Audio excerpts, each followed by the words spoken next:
আমাকে 4টা নারকেল গাছ আছে, কিন্তু নারকেল হইতেছে না। কয় বছর বয়স হয়েছে? বয়স অনেক, প্রায় একটা 8-10 বছর, একটা আছে 6-7 বছর। 5-6 বছর।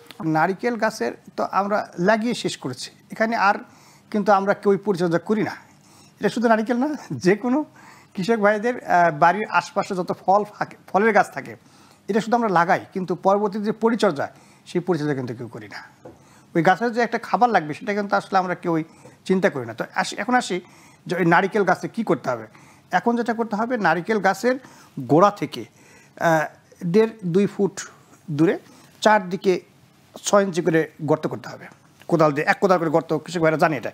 1 কোদাল করে চারদিকে গর্ত করতে হবে। গর্ত করে প্রত্যেকটি গাছে খাবার লবণ আছে, এই খাবার লবণ মাটির সাথে মিশে দিতে হবে। যে চারদিকে গর্ত করলাম সেই গর্তের চারপাশে খাবার লবণ 2 কেজি প্রতি গাছে মাটির সাথে মিশে দিতে হবে। এবং সেই সাথে যেহেতু গাছের বয়স 8-10 বছর, গোবর সার কমপক্ষে 10 থেকে 15 কেজি, অথবা যে কোনো কম্পোস্ট সার ওই একই পরিমাণে।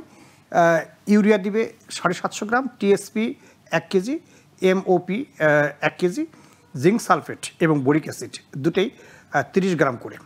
এই পরিমাণ সার 2 ভাগ করে বর্ষার আগে একবার এবং বর্ষার পরে একবার, অর্থাৎ মোটামুটি এই সময় একবার আর বর্ষার পরে আরেকবার দিয়ে হালকা করে সেচ দেবে। হ্যাঁ, নারিকেল গাছে এই সারটা দেওয়ার পর হালকা করে সেচ দিতে হবে এবং বর্ষার পরে আরেকবার দিতে হবে। দিলেই আসলে নারকেল গাছে কিন্তু ফুল আসবেই, এর কোনো একদম আসবেই এবং ফুল ঝরেও যাবে না। আরেকটা হচ্ছে যে নারকেল গাছে কিন্তু কন্টিনিউয়াস ফুল আসে, প্রতি মাসেই বলতে গেলে একবার করে এক থোকা করে ফুল আসবেই, অর্থাৎ 12 মাসে 12টা ফুলের ছড়ি আসবে, ফল আসবে। এই পরিমাণ সার দিলেই ফল আসবে। আচ্ছা, তার মানে ওনাদের সারের অভাব হচ্ছে। রাইট, এই বিশেষ করে খাবার লবণের সমস্যা, কারণ এইটা হচ্ছে সোডিয়াম লাভিং একটা ক্রপ। এখানে তো উনি তো আর উপকূলীয় অঞ্চলের নয় যেখানে প্রচুর পরিমাণে সোডিয়াম এবং ক্লোরিন আছে। উনি যেহেতু উপকূল থেকে অনেক দূরে, যার কারণে ওই এলাকাতে কিন্তু সোডিয়াম এবং ক্লোরিন তেমন নেই, যার কারণে এটার অভাব দূর করার জন্য সোডিয়াম ক্লোরাইড লবণ, যেটা খাবার লবণ, এটা গাছের সাথে ভালোভাবে মিশিয়ে দিতে হবে।